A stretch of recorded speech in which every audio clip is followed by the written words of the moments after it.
welcome to Getting to Good Enough. I'm Shannon Wilkinson. And I'm Janine Adams. We're here for practical and fun conversations about living with more ease and way less stress. Yep, we're all about embracing progress over perfection. So grab a tasty beverage and let's get started. Hey Shannon, how you doing? I'm great. How are you? I'm great. Glad to be talking with you. I know. I am really digging this new routine. Yeah, it's been happening for a solid 2 weeks now, and we're on it. 2 days, once a week for 2 weeks. But I feel like this is going to stick. Yes. Unlike my morning routine, let's say. Has that gone by the wayside? Yeah, it really has. I feel like I'm back on track today, but it's been a real struggle to sort of stick with my morning routine recently.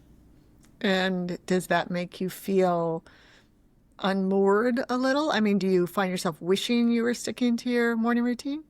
Oh, yeah, because what's been happening is instead of doing my routine and then moving on to the next thing I need to do, I just start doing the thing. So I've been really excited about this podcast and the new technology that we're using and everything. And so I've been excited to get started with it in the morning. And instead of, doing my workout and stuff, I like to work out in the morning.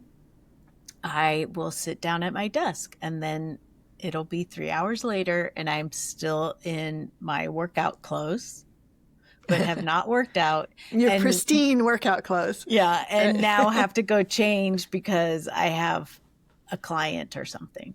Yeah. Yeah. Well, interesting. And what, when you think about getting back into it, is there anything that gets in the way? Oh, well, it's really committing to it. And that's always the thing for me is that I have to decide I'm going to do it. If I'm like, oh, I'm going to try this, that means I'm not going to do it. Oh, right. Yeah. Yeah. When you say, one says, I'm going to try that. Like, yeah, you're not going to do it. It's so true. Yeah. Yeah. It's interesting because I love my morning routine so much. The things that happen before I walk Bix, and Bix sleeps in. So I have time to do the things like empty the dishwasher. Like I can't even tolerate not emptying the dishwasher. I do it at friends' houses if I get up first. Yeah, you've done it at my house. Yeah, right. And then I have my delicious coffee, and then I do my wine ab and my bujo, and then Bix and Barry get up, and I have to start thinking about doing that. So I get up early enough so I can do all those things when I have to leave the house. I get up 3 hours before I have to leave the house. Yeah. But introducing new things into that, like those things are rock solid, and introducing new things is where I run into trouble. Yeah. But it does come down to motivation and commitment. Yeah. Yeah. But also, you're not a morning person. I have become more of a morning person. Oh, how about that? But I mean, let me rephrase that. I am not a morning person. That is accurate. I have found it easier to get up in the mornings than I have in the past. Well, that's good. I perceive you, based on experience, as somebody who is slow to wake up. I am very slow to wake up. I know to give you your space in the morning and not be all super chatty, because I wake up what's the expression? Bright-eyed and bushy-tailed. Yeah. Yeah. So does my husband. Yeah, I bet he does. He and I have had some coffee together, I think, over the years. Yeah. Yeah. Yeah. He wakes up. It doesn't matter what time he wakes up. He's like awake. Yeah. That's how I am. I think it would be harder for you to develop a great morning routine, maybe, because you're just a little sleepier in the morning. Well, or maybe it's easier because I don't think. If I have a routine and I don't need to think and I just do the things, it's easier. The problem is if I deviate from that plan, if it goes off the rails, it goes off the rails pretty far. And if you wake up slowly, I would think it would be hard to exercise, but maybe exercise helps you wake up. So Exercise does help me wake up. yeah. But yeah, so what I used to do, because it does take me a long time to feel sort of clear-headed in the morning, is that I would lay in bed until I felt clear-headed on my phone. And that helped no one, especially me. So one of the things I did was get a charger that is across the room from my bed. So I don't have my phone is not accessible while I'm in bed. And so the very first part of my morning routine is intact every day, no matter what. I get up, I make the bed, I take my morning supplements and put on my workout clothes. It's what happens after that. All right. That's funny. But today I did exactly what I wanted to do, which is I put on my workout clothes and I went upstairs in the room that we exercise in and did my workout. Excellent. Congratulations. Thank you. May this be the first of many days where I do this. Yeah. For me, I used to do yoga in the morning and I had a whole yoga thing. And then after we moved, I lost my yoga studio and it has been so hard to get a place. And I actually changed up my office since you were here, so I can't even do it in my office. So it's so tricky. Yeah. I mean, I could go down to the fitness center downstairs, but you don't see me doing that. So, Right. Yeah. So for me, it's a little logistical, but it's also a little that I really like I like my little steps in the morning. I don't want to put something else in there. Yeah. But regardless, it's worthwhile mentioning in case there are people who are listening to us who don't have a morning routine, that a morning routine is just a wonderful anchor for the day, in my opinion. Yeah, it really is. I do feel much better during the day. Like I feel like I already won the day. Like if I did all that stuff and like this is going to surprise you, but I hope to be done with working out by 7. Wow. Yeah. That's amazing. Good for you. So you really are getting up early. Yeah. I'm trying to get up at 6 every day. Nice. Yeah. And there was quite a long period of time where I got up at 6, which is when my husband generally gets up. And we would do a little yoga every morning. Mm-hmm. And then I would go on about my day and he would go off to work or whatever. And then he hurt his back and that sort of derailed everything.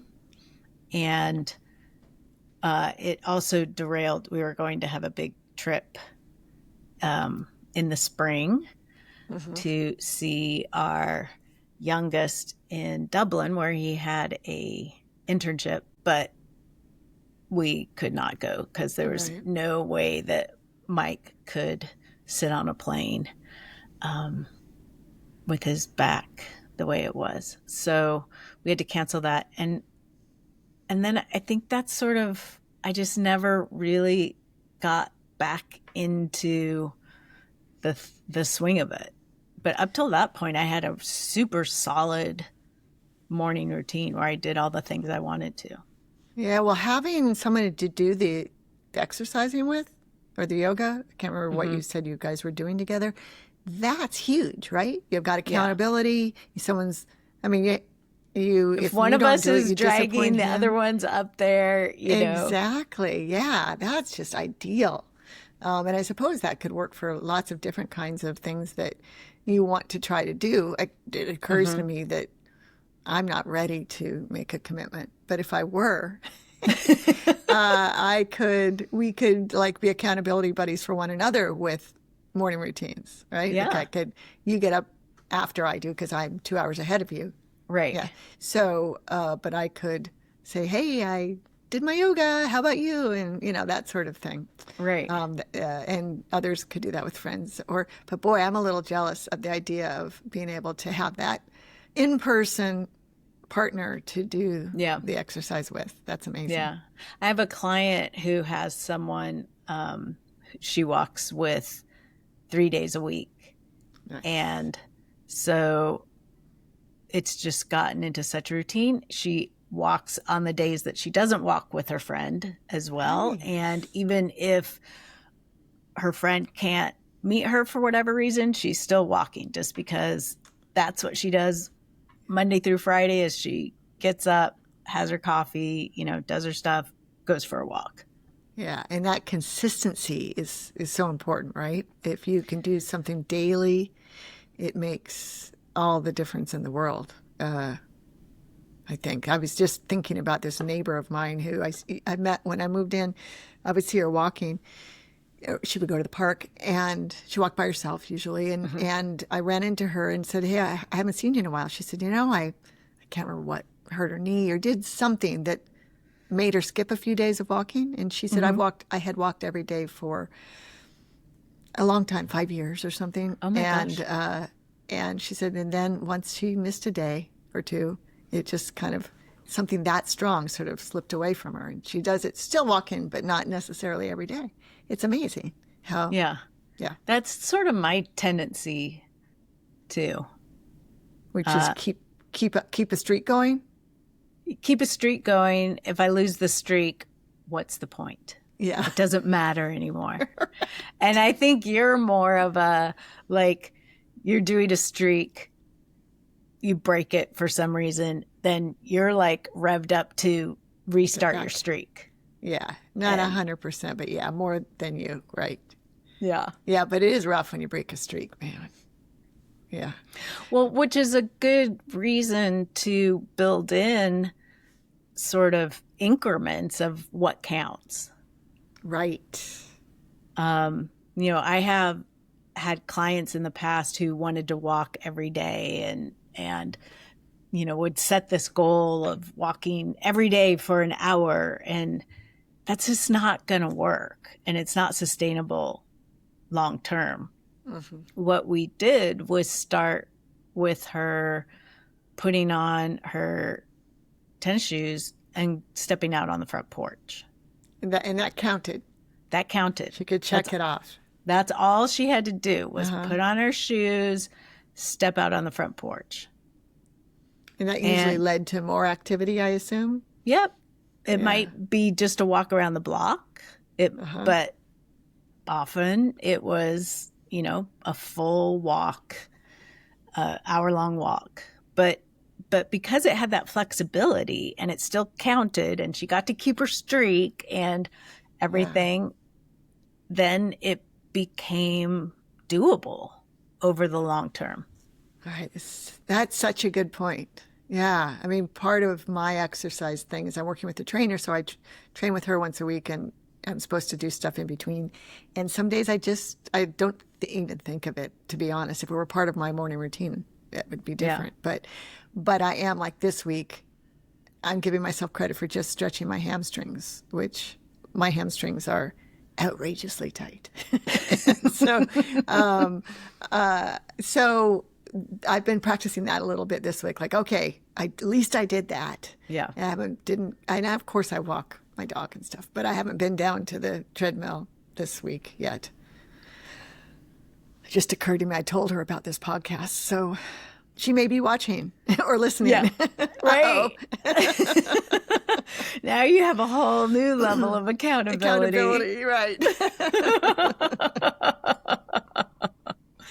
But I think you just brought up a really good point of, you have these set things that you do, and that can actually help you add new things in, should you be willing to commit to it. When I'm ready. Yeah. So, but anchoring a new habit to an existing solid habit is one of the best ways to be successful. Yeah, I always suggest to YNAB clients that they check. I like it. I always think it's great for folks to look at their spending plan every day and their Yeah. transactions. And so I do it with my coffee because most people have a hot beverage in the morning. Not everybody, but if they do, YNAB and coffee, yes. Yeah, I agree 100% that anchoring those things, dishwasher, coffee, YNAB, perfect for me. Yep. Right. Yep. Yep. Yeah. And the dishwasher reminds me of another point about morning routines. Morning routines start the night before. That's right. I wouldn't have the dishwasher to empty if it weren't run the night before. Right. Right. If you want to be a person who works out in the morning, setting out your workout clothes. If you want to be a person who journals in the morning, setting out your journal. Anything that you can do to make it easier to sort of take away some of the friction will make a difference. Because the less decisions you have to make, the easier it will be to stick with it. Right. The more automatic it becomes, the better, right? Yeah. Yeah. Yeah. Yeah. Very good point. I'm thinking about how I can achieve some exercise in the morning. We'll see. Might be after YNAB. Could it be after you walk Bix when you come back? Yes, it could be. I have to walk Bix. He insists. Yes. So, yeah, that sounds more doable, doesn't it? Mm-hmm. Also, though, that's when I usually work hard, but it's all about priorities. But also, you're not wanting to do a whole lot, are you? I mean, you're not. What This makes isn't you going to think that, Shannon? Well, as we discussed last week, you are an indoor cat. That's right. Yeah. Right. And I will have been warmed up by walking Bix. Yeah. Yeah. And right. so, I mean, 15 it's to not like 20 you're going to minutes. do an hour workout, No, but 15 or it's true. 20 minutes. Yeah. I like it. I think I'm going to maybe try that for a few days, see how it goes. Oh, let me rephrase that. I will do that for a few days and see how it goes. I'm not going to say I'll do it forever because I don't know how it's going to feel, but a few days in a row is worth trying out. Right. Right. Well, and I also think that just acknowledging that you're not going to do anything every day always. Well, that's not true. There are things that you're going to do every day always. Coffee. But yeah. Oh, yeah. You coffee. Yeah. Right. Not a coffee drinker. Right. But that if you don't do part of your routine, you can start where you are. Mm-hmm. And that's fine. Like, it's as much fun as it is to have a streak. If you lose your streak, that doesn't mean that it's not what you really want. Right. It You know? doesn't invalidate your practice. Yeah, the reason why you're doing it. Yeah, right. Exactly. Yeah. Oh, that's good. I love it when we have an episode that I walk away with some new determination. Or basically, I like it when you solve my problems in the podcast. So you're Just here to help. Yeah. What about you though? So have we solved your problem yet of getting your exercise in?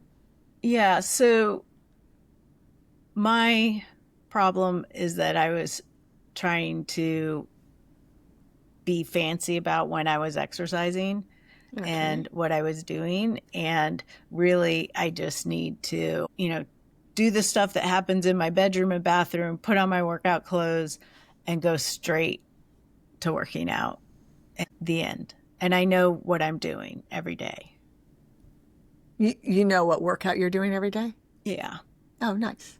Yeah. So I was trying, I started running a little bit last year and then or earlier this year, and then that became not fun. But I keep thinking, oh, I should run again, or I should walk in the mornings, and I'm not. So then I'm not doing anything.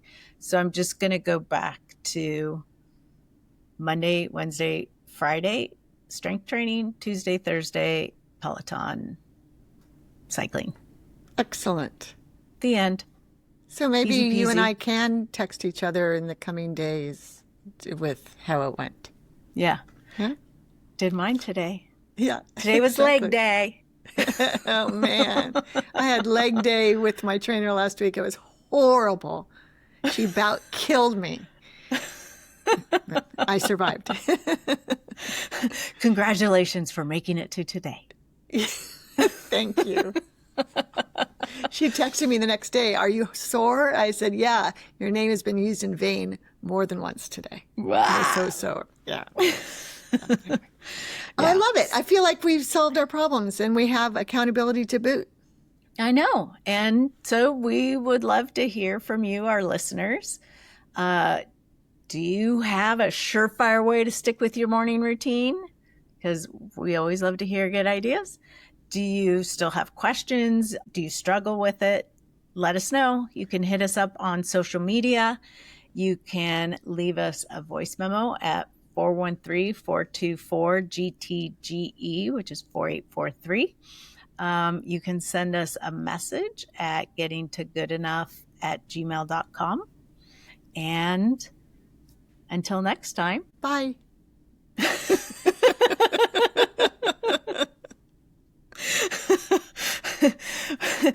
We'll see you next week. Thanks for joining us on Getting to Good Enough. We hope you heard something that makes your life just a little bit easier. If you did, leave us a review or share this with someone who's looking for their own version of good enough. Thanks for listening. See you soon.